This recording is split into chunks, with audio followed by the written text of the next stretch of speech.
Hoje eu vou revelar a primeira parte de uma história que estava guardada há bastante tempo. Resolvi soltar ela justamente agora, aproveitando esse momento bizarro que a gente está vivendo, cheio de revelações, documentos oficiais, saindo sobre a vida fora da Terra. Seja muito bem-vindo a mais um conto aqui no canal. Eu sou o Brian. Se tu curte histórias de terror, suspense e aquele thriller de respeito, fica comigo que tu tá no lugar certo. Já aproveita agora para se inscrever no canal e deixar teu like para fortalecer. E me segue também nas redes sociais, vou deixar todos os links aqui na descrição do vídeo. Bom, a história inicia com uma cena curta, nos dias atuais, mas logo em seguida a gente volta 74 anos no tempo, direto para 1952, no interior do interior aqui do Rio Grande do Sul. Num cenário que envolve basicamente 3 fazendas, bem isoladas, aquela vibe simples do campo, poeira da estrada de terra, barulho dos animais, cheiro de churrasco, o primeiro amor da infância, até que o acontecimento na estrada muda absolutamente tudo. Aos poucos a trama vai se transformando e ganhando corpo. E ela traz aquele drama familiar que a gente já está acostumado, cheio de mentiras, segredos de décadas e reviravoltas pesadas. Tem política envolvida, estratégias militares e, claro, ficção científica. Mas no fim das contas, essa primeira parte é só um estopim de algo infinitamente maior que está prestes a acontecer com a Terra. Eu ainda não sei se essa história vai ter 2, 3 ou 10 partes, mas uma coisa eu garanto, está sendo bom demais resgatar essa história e vai ser melhor ainda continuar ela escrevendo junto com vocês. E uma curiosidade, eu escrevi essa primeira parte há bastante tempo, muito antes dessas revelações que eu citei no início. Então, olhando agora, eu acho que eu acertei algumas previsões de um jeito até meio estranho. Mas chega de mistério, vou parar por aqui para não estragar a tua experiência. Agora apaga a luz, coloca um bom fone de ouvido e te prepara para sentir aquele desconforto que a gente tanto gosta. Bora pro conto.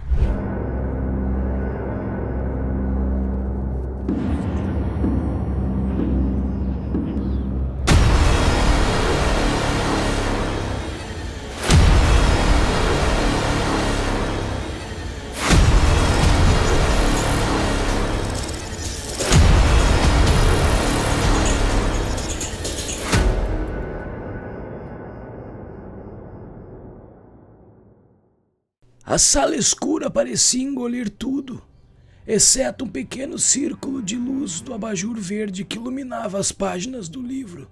Um thriller psicológico dessa nova geração. Sentado na minha velha cadeira de balanço de madeira maciça, ouvindo o estalo ritmado contra o assoalho, passava das 2h50 da manhã. Não caço fantasmas na madrugada. Tampouco sou um velho desocupado de 86 anos que dormiu o dia inteiro. O problema é esse horário que me persegue desde a infância. 3 horas em ponto. O teto sumiu, substituído por um clarão violento que derreteu a escuridão e cegou meus olhos. O livro escorregou dos meus dedos, a estrutura da casa inteira rangiu. As taças voaram da cristaleira estourando no chão. As luminárias balançavam freneticamente, parecia um terremoto, mas a força vinha de cima. Me agarrei nos braços da cadeira, que não parava de balançar. Forcei a visão no meio do turbilhão de poeira. Uma silhueta surgiu cambaleando na minha direção. Pai, o senhor tá bem? A voz do meu filho, sufocada pelo barulho ensurdecedor. Estou... Pega sua esposa, meu neto, e corre para o porão agora. O senhor vai junto, eu fico aqui em cima. Tentou puxar meu braço. Não, eu preciso ficar. Confie em mim, meu filho. Eu não achei que viveria o suficiente para presenciar o retorno deles, mas, já que ainda estou respirando, é hora de acertar algumas coisas. 74 anos antes. O calendário na cozinha marcava 1952. Eu tinha 12 anos, vivia com meus pais em uma fazendinha bem isolada no interior de Passo Fundo, no sul do Brasil. Estávamos longe de tudo, cercado por mato e silêncio. A fazenda mais próxima ficava a 2 quilômetros. Lá moravam meu tio, casado com a irmã da minha mãe, e o filho deles, meu primo da mesma idade. Aquele horizonte de mato e terra batida era o nosso mundo inteiro. Sem escola, sem rostos e lugares novos. Naquela época, estava tudo bem para 2 crianças da roça. Aquela era a única realidade possível. A 20 quilômetros da fazenda do meu tio, ficava a fazenda dos Morais. Eu e meu primo nunca tínhamos pisado lá, mas meu pai e meu tio se revezavam nos finais de semana para ir até lá buscar carne. Quando a carroça apontava de volta na estrada, era motivo de festa. Ensopado de carne com aipim no sábado à noite e churrasco no domingo meio-dia. Estávamos todos reunidos em volta de um fogo de chão em um desses domingos.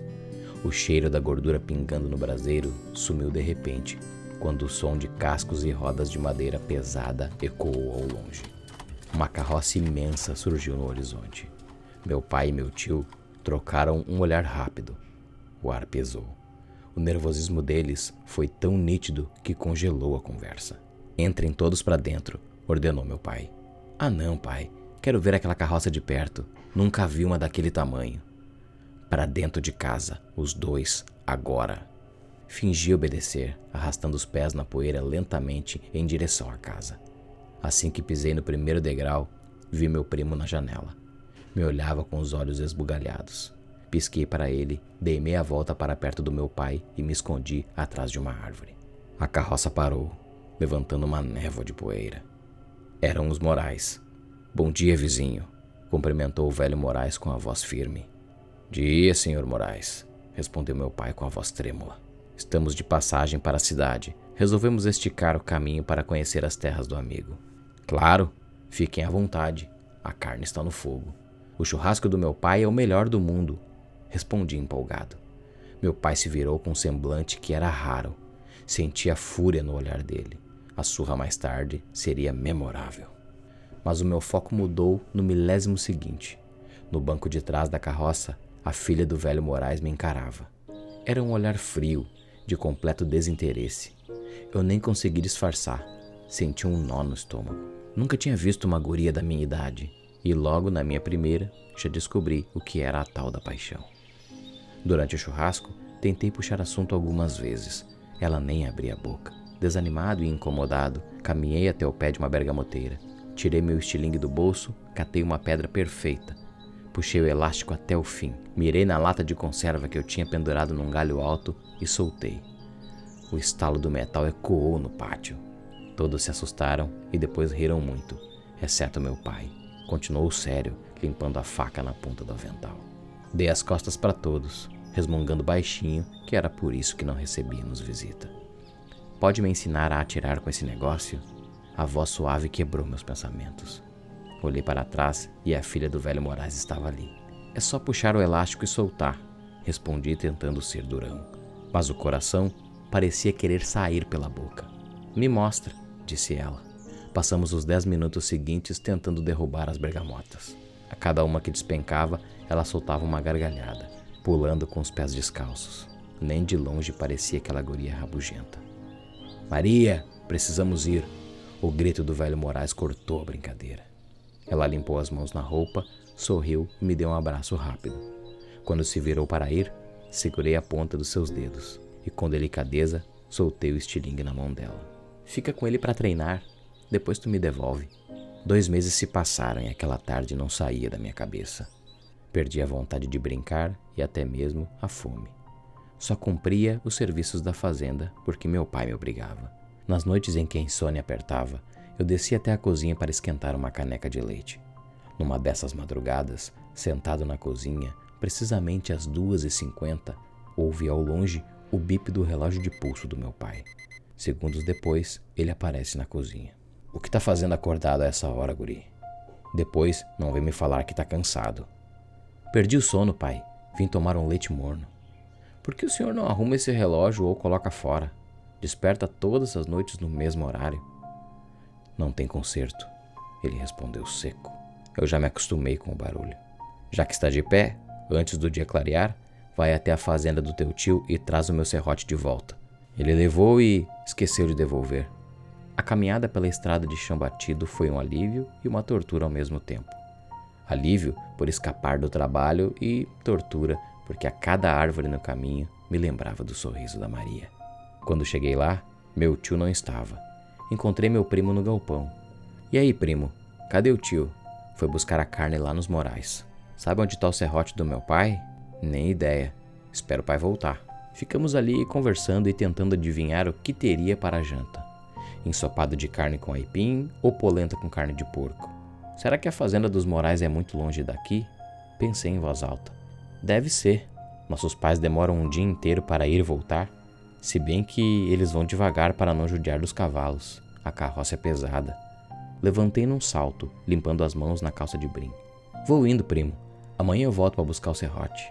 Ainda tenho que limpar o nosso galpão antes do meio-dia. Peguei a estrada de volta. Olhei para trás e assim que vi meu primo entrar em casa, dei meia volta, cruzei pela porteira e segui na direção da fazenda dos Morais. Meu plano era simples e estúpido. Se eu cruzasse com meu pai, diria que estava indo encontrar ele. Se eu chegasse até a fazenda sozinho, eu não sabia o que faria. Só precisava ver a Maria mais uma vez. Minhas pernas estavam pesadas e minha garganta parecia cheia de terra. Caminhava há horas e nada da fazenda aparecer. Apenas mato dos dois lados e uma linha interminável de terra vermelha. Parei na sombra de uma árvore para descansar. Foi então que ouvi o som de uma carroça. Me escondi atrás do tronco. Era meu tio. Sabia que iria me arrepender, mas permaneci escondido até a poeira baixar. Me enchi de esperança pensando que a fazenda deveria estar perto. Apertei o passo e caminhei até as solas das minhas botas parecerem finas como papel. Primeiro vi uma cerca de arame perfeitamente esticado. Depois uma porteira estranha, até que uma enorme porteira de madeira escura surgiu. Na travessa superior entalhada a faca, Fazenda Morais. Eu mal conseguia acreditar. Tentei entrar de mansinho, mas os cães me denunciaram. Um homem com a cara fechada apareceu perguntando quem eu era. Engoli seco. Me identifiquei e disse que precisava falar com Maria para pegar meu estilingue.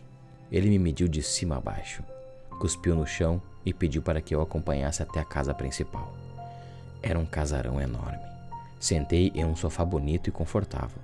Mesmo assim, me senti desconfortável. Minhas roupas estavam cobertas de poeira e o suor corria pelo meu rosto e pescoço. Minutos depois, um barulho de passos leves veio do segundo andar. Ela apareceu no alto da escada de madeira nobre. Maria me olhou com espanto, mas logo abriu o sorriso mais lindo. Naquele segundo, cada bolha do meu pé e cada quilômetro de poeira deixaram de existir. Ela desceu correndo e me abraçou, sem se importar com a minha sujeira. Conversamos na varanda até o sol começar a sumir. Maria me contava sobre as coisas que eu não conseguia entender. Cidades grandes, com muitas casas coladas umas nas outras, algumas com vários andares. Falou sobre carroças de ferro que andavam sozinhas, sem precisar de cavalos. Eu ouvia tudo hipnotizado. O encantamento foi quebrado por gritos vindos da porteira. Eu conhecia aquela voz. Era meu pai, montado no cavalo favorito dele que bufava exausto, com a boca cheia de espuma. Quando se aproximou, pude ver o rosto do meu pai vermelho de fúria. "Sobe na garupa!" ele berrou, parando o cavalo de lado. "Em casa a gente se acerta. Pai, eu só vim... Anda! Não vou falar de novo. Tem sorte de não voltar a pé." O velho Morais apareceu e avaliou a situação com os braços cruzados. Olhou para o cavalo do meu pai e balançou a cabeça negativamente. "Deixa teu bicho aqui, Cláudio. Ele tá arrebentado. Vai sofrer com o peso de 2. "Ô, guri!" gritou para o capataz. "Sela 2 cavalos." Para minha surpresa, meu pai aceitou sem discutir. Subimos nos 2 cavalos e partimos a galope. Ele não abria a boca durante o trajeto. Com o pensamento ainda preso no abraço de Maria, olhei para trás, por cima do ombro, na esperança de que ela estivesse nos seguindo. Não havia sinal dela, mas havia outra coisa. Uma luz. Era uma esfera luminosa, branca e estática, quase na altura do céu, que avançava na mesma velocidade que nós. Não parecia uma estrela, nem a lua, muito menos um lampião. Pisquei, achando que era cansaço.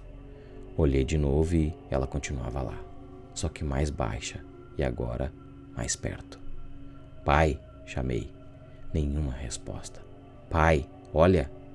Já disse que a nossa conversa vai ser em casa. Não quero ouvir mais um pio. "Mas pai, olha para trás. Aquela luz estranha parece que está seguindo a gente." Ele puxou as rédeas com força e girou o corpo para olhar. O semblante de fúria sumiu na mesma hora. Os olhos encheram de lágrima. Ele nunca admitiria, mas o pavor era visível. "Estou disposto a esquecer a tua desobediência hoje, mas para isso tu tem que chegar primeiro na fazenda. Uma corrida até lá. Não para por nada, sem olhar para trás. Mas e a luz? Vai! Antes que eu mude de ideia, ele esbravejou dando um tapa na garupa do meu cavalo. O animal disparou pela estrada escura. Ele era rápido, muito rápido. O vento batia forte no meu rosto, fazendo meus olhos lacrimejarem e borrarem a visão do caminho. Olhei de lado, meu pai vinha logo atrás, mas a cabeça estava totalmente virada para o céu. Olhei de novo para a frente, concentrado na estrada. Quando espiei pelo ombro mais uma vez, a luz tinha sumido. Olha para frente, senão eu te alcanço, gritou meu pai. Agora o olhar dele brilhava em meio à escuridão. Estava me aproximando de uma curva fechada. Pelo canto do olho esquerdo, vi a luz cortando o caminho e se aproximando pela mata em uma velocidade impossível. No segundo seguinte, outra fonte de luz surgiu pela direita. Um clarão azulado explodiu e ofuscou completamente a minha visão. E de repente, o breu tomou conta de mim. Olhei para trás e não vi meu pai. Filho! A voz dele veio da escuridão, mas vinha da minha frente. Ele estava parado com o cavalo no meio do caminho, me esperando com os olhos ainda mais brilhantes.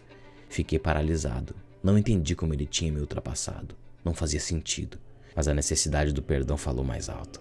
Bati as esporas no flanco do cavalo e disparei para tentar alcançar meu pai. Quando cruzamos a porteira da fazenda, minha mãe correu para me abraçar. Não estava braba, mas chorava e implorava para que eu nunca mais sumisse daquele jeito. Meu pai apenas amarrou os animais e entrou sem falar uma palavra. Apesar de estar exausto, não consegui dormir naquela noite. Minha mente alternava entre Maria e aquela luz. 2h50, o bip do relógio do meu pai. Ouço ele levantar, ir até a sala e se sentar na cadeira de balanço. Criei a coragem que não sabia que tinha. Levantei e fui até lá. Pai, quero pedir desculpas e contar por que fui até a fazenda do Sr. Moraes. Ele continuou balançando a cadeira. Eu sei o motivo, meu filho. Está tudo bem agora. Só não repete isso. Da próxima vez, tu me avisa que eu mesmo te... A frase foi cortada por um estalo seco, seguido de um clarão que tomou conta da sala. Não conseguia ver nada. Só senti o braço do meu pai envolver a minha cintura, me tirando do chão como se eu não pesasse nada. Me soltou perto da porta dos fundos e pediu para minha mãe descer. Fiquei em choque vendo ele pressionar a palma da mão em um dos quadros pendurados na parede. O quadro brilhou, revelando uma sequência de símbolos estranhos. Ele passou os dedos pelos desenhos em movimentos rápidos. O assoalho de madeira nos meus pés começou a vibrar. As tábuas se afastaram com um som hidráulico, revelando uma abertura retangular e uma escadaria de metal cinzento. Minha mãe chegou no corredor pálida. A casa inteira começou a chacoalhar mais forte. Ouvi o som dos pratos e copos voando na cozinha. Tivemos que nos equilibrar para ficar de pé. Preciso que entrem agora!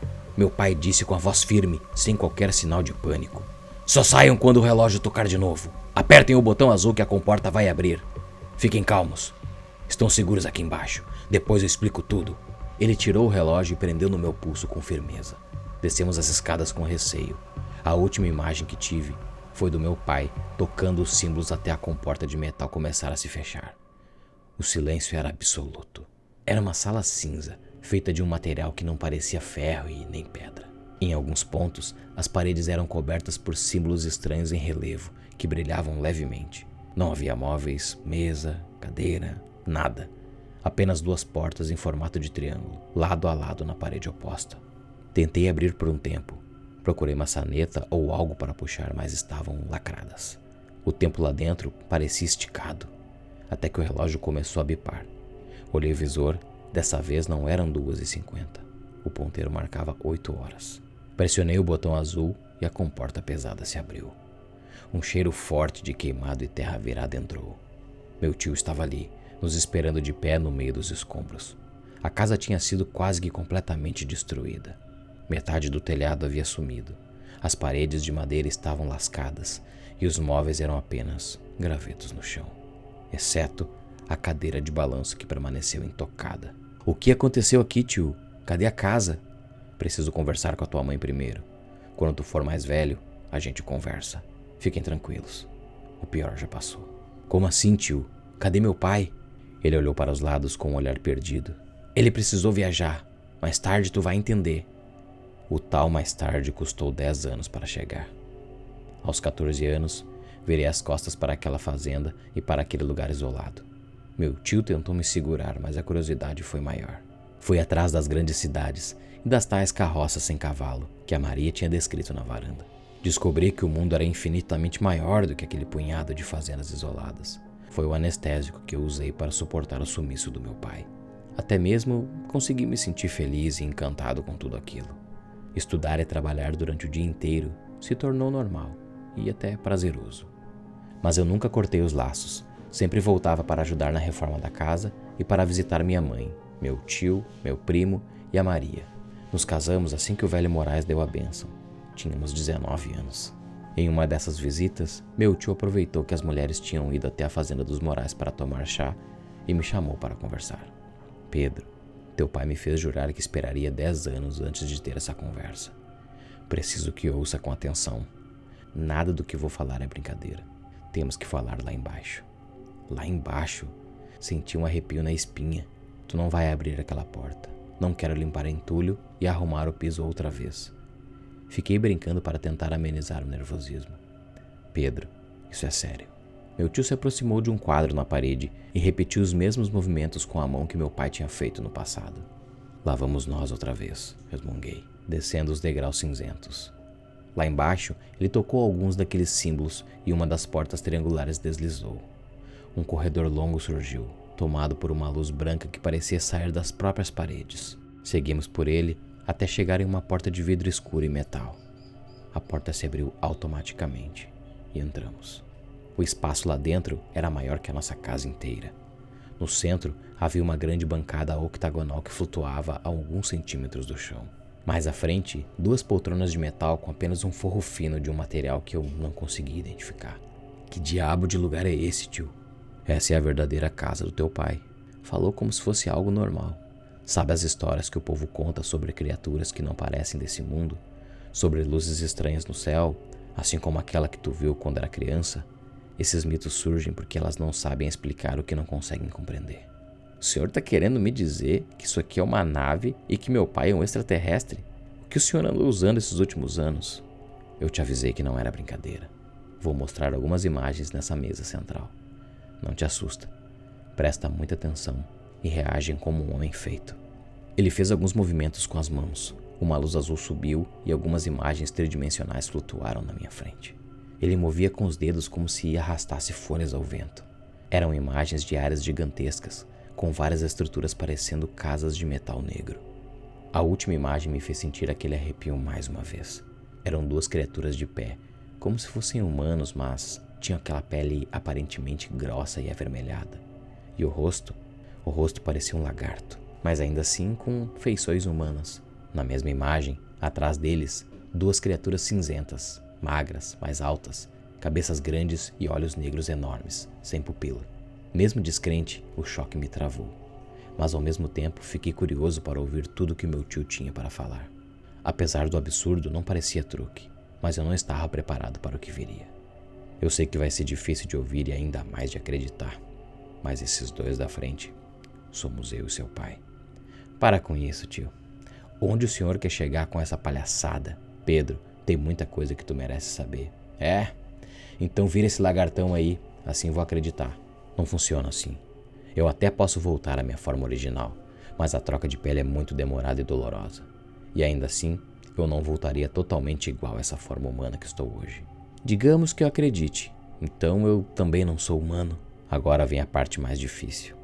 O Cláudio não é teu pai biológico. Vou te contar desde o início. Acho que não quero ouvir mais nada, tio. Tu já foi longe demais com isso. Sei que é difícil. Pelo menos, deixa eu terminar. Sentei na poltrona e fiz um sinal para ele continuar. Nós monitoramos a evolução da Terra e dos humanos há séculos. Eu e o Cláudio fomos enviados para uma missão de reconhecimento e coleta de dados sobre tudo o que envolve o planeta Terra e o Sistema Solar.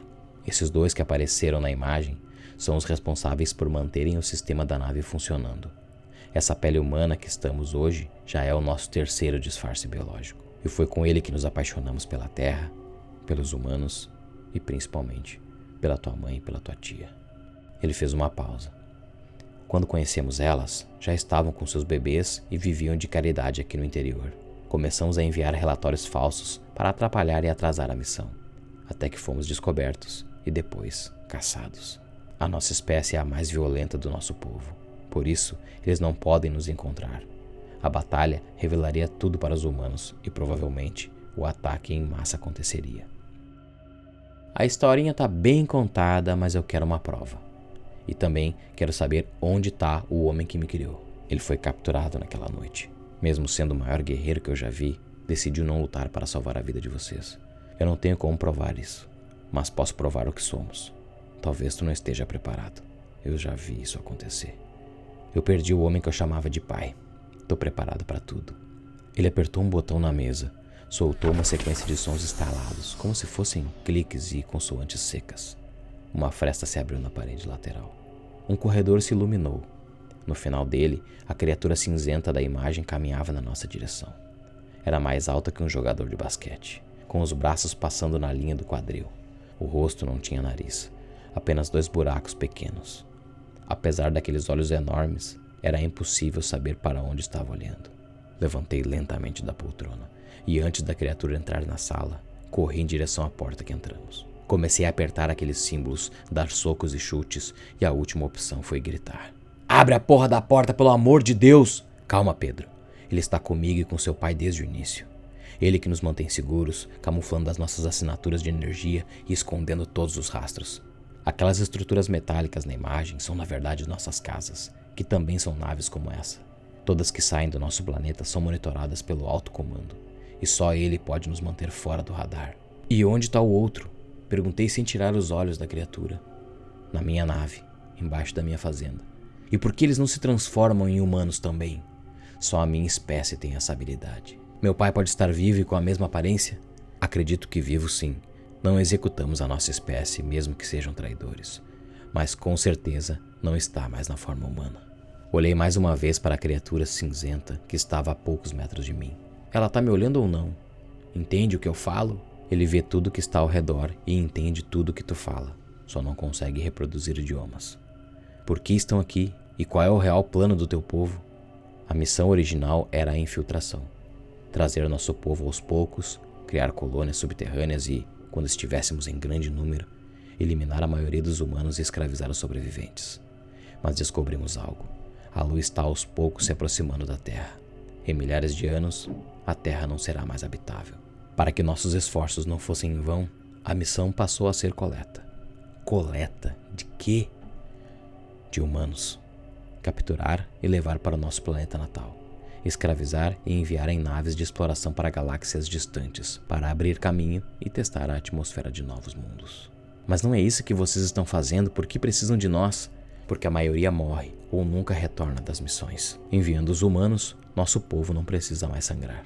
E por que me contar tudo isso agora? Preciso que me ajude a salvar a Terra. Nosso tempo está se esgotando. Não entendo como posso ajudar. Eu preciso que estude, que suba degraus da sociedade humana, que se torne uma das mentes mais influentes, respeitadas e poderosas deste planeta. Ser um líder que os humanos sigam, porque quando chegar o dia, tu vai comandar a resistência. E por último, precisa treinar pessoas para seguir o teu caminho, caso algo aconteça. Sugiro que tenha um filho o quanto antes. Sou um cara do interior que até pouco tempo nem sabia que o mundo era maior do que alguns quilômetros. E tem mais, eu vivo no Brasil.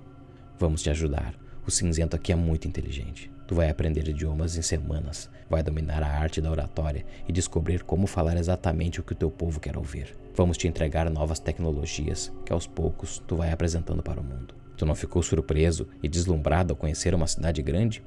Imagina o que vai sentir quando conhecer o mundo. E melhor ainda, quando o mundo te conhecer. Não sei explicar como, mas um senso de dever esmagador tomou conta de mim, arrastando junto a esperança cega de reencontrar meu pai. Não me importava se ele fosse de outro planeta. Ele ainda era o homem que tinha me ensinado a andar a cavalo. Ele ainda era o meu pai. Os anos se transformaram em décadas. Me tornei prefeito de Passo Fundo, depois deputado, governador e, finalmente, presidente do Brasil. Quando botei a faixa presidencial, eu já era uma figura de influência global. Tinha canais abertos com as potências mais desenvolvidas e, estrategicamente, costurei alianças com as nações mais instáveis e polêmicas do globo. Eu sabia que quando o céu desabasse, precisaria do poder de fogo de cada uma delas. Não foi um caminho limpo. Para salvar a Terra, precisei engolir o orgulho, pisar nos meus princípios e apertar mãos que me davam nojo.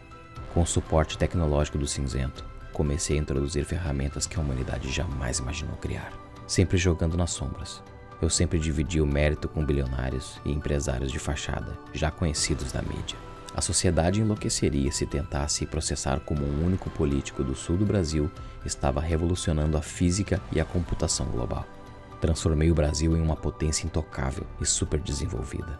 Éramos consultados pelos principais líderes globais para auxiliar desde crises econômicas a conflitos armados. E por trás da cortina que o povo enxergava, montei meu próprio setor secreto. Criado em parceria confidencial com 2 países de ponta, o complexo é uma cidade subterrânea blindada, focada em engenharia reversa e na construção de caças e armamento pesado com tecnologia híbrida. Os cientistas e generais ali dentro sabiam da existência alienígena. Cheguei a compartilhar fotos e registros em vídeo, mas o isolamento era absoluto. Eu era o único contato direto com o Cinzento. Nós corríamos contra o tempo. Saltamos séculos de evolução tecnológica e algumas que a humanidade jamais alcançaria sozinha. Mesmo assim, sentia que ainda não era o suficiente para enfrentar uma invasão em massa. Por isso, o mais difícil foi arrastar o meu filho para esse mundo. Desde jovem, o Gabriel sempre foi agitado, hiperativo e inconsequente. Um adolescente que se perdeu tantas vezes que perdi as contas. Olhando para ele, eu tinha quase certeza de que nunca estaria pronto para herdar o meu lugar e carregar o destino da terra nas costas. A chave virou da pior maneira possível. Maria estava com câncer. Ver a mãe se deteriorando quebrou Gabriel por dentro, mas limpou a névoa da mente dele. Graças ao Cinzento, a doença retrocedeu e ela se recuperou. Com o coração espremido, usei esse momento para fazer com o meu filho o que meu tio havia feito comigo antes. Joguei a verdade na mesa, sem anestesia. Gabriel ficou sabendo de tudo e conheceu o Cinzento. A reação dele foi bem diferente da minha. Não sentiu medo, ficou eufórico e não hesitou em se aproximar e tocar na pele do Cinzento, coisa que eu não fiz até hoje. E nesse dia, eu também descobri algo que me fez sentir traído pelo meu tio. Desde o início, o Cinzento estuda uma maneira de fundir as nossas espécies. Disse meu tio num tom seco, como se estivesse contando a previsão do tempo. Ele acha que hoje isso seria possível. E qual o risco real? Não vamos encontrar alguém de confiança para se voluntariar? Perguntei irritado. Eu vou, disse Gabriel com os olhos brilhando. Nem pensar, falei de bate-pronto. Que seja eu então. O processo é lento e precisamos da tua figura articulando com as lideranças. E de acordo com os relatórios, o único risco seria a falha na reversão genética. E o maior efeito colateral é a dor, o que torna impossível ficar alterando de forma. Uma vez transformado, precisa se manter assim por um longo tempo. Gabriel deu um passo à frente, segurando meu ombro. Eu vou, pai. Passei a vida inteira batendo a cabeça na parede, sem propósito, sem nada. Estou disposto a pagar o preço, mesmo que eu tenha que viver o resto dos meus dias como um lagartão vermelho. Pode dar errado? Perguntei olhando para o Cinzento. Ele fez sinal positivo com o dedo. A probabilidade de morte por rejeição celular é baixa. Meu tio falou confiante. 20%. 20%? Tá de brincadeira, isso não vai acontecer. Eu vou encontrar outra pessoa. Os anos correram em um ritmo diferente. Eu e Gabriel estávamos sintonizados pela primeira vez. Com ele assumindo a gestão do setor secreto e cuidando de toda a engenharia militar, pude focar na minha teia de influência global. Apesar de todas as informações disponíveis, a chegada deles aconteceu muito antes do previsto pelo Cinzento. Provavelmente, detectaram o uso das suas tecnologias e vieram antes que pudéssemos nos preparar melhor. Dias atuais. Gabriel levou a esposa e o filho até a nave. Levantei da cadeira de balanço, caminhei até a lareira e encarei o quadro de moldura dourada com a foto da nossa família. Pressionei a palma da mão contra a foto. Os símbolos surgiram. Fiz a sequência. A lareira deslizou para o lado com um barulho pesado, revelando uma grande sala. Ali dentro estava o meu arsenal particular. Armas híbridas modificadas com propulsão alienígena. Peguei a minha favorita, verifiquei o nível de energia do tambor e marchei até a varanda. Grandes clarões tomavam conta do céu, seguindo por feixes de luz para todos os lados que atingiam o solo. Gabriel surgiu ao meu lado, carregando uma bazuca pesada que eu sequer tinha visto antes. Tem certeza que vai ficar aqui, pai? O senhor tá velho demais para isso. Eu passei a minha vida inteira me preparando para esse dia, filho. E eu ainda estou de pé. Antes de cair, vou levar quantos desses desgraçados eu conseguir. Ouvi um gemido abafado. Olhei para Gabriel. O braço direito estava com pele rasgada. Uma blindagem espessa de couro avermelhado surgia. Garras rompiam as pontas dos dedos. Vocês fizeram isso pelas minhas costas. Deu certo, pai. Ele respondeu já com a voz mais grossa, devido à transformação. Eu aguento a dor. Tô bem aqui e pronto. O som de motores gravitacionais fez a varanda tremer ainda mais. Uma nave de linhas arredondadas e metal escuro pousou rapidamente a poucos metros de nós. Uma comporta deslizou com um sopro de ar comprimido. De dentro dela saíram lentamente 5 lagartos vermelhos e um cinzento com armadura. Fiz uma sequência de códigos no pilar da varanda. Uma blindagem surgiu. Eles se aproximaram mais, apontando as armas, prontos para abrir fogo e começar o massacre. Outro lagarto surge ao lado de Gabriel. A criatura vermelha virou o rosto na minha direção e por trás dos olhos animalescos reconheci o olhar de meu tio. Ele esticou o braço direito para as criaturas. Com a voz grave, falou: Bem-vindo de volta, irmão. Continua em um futuro distante.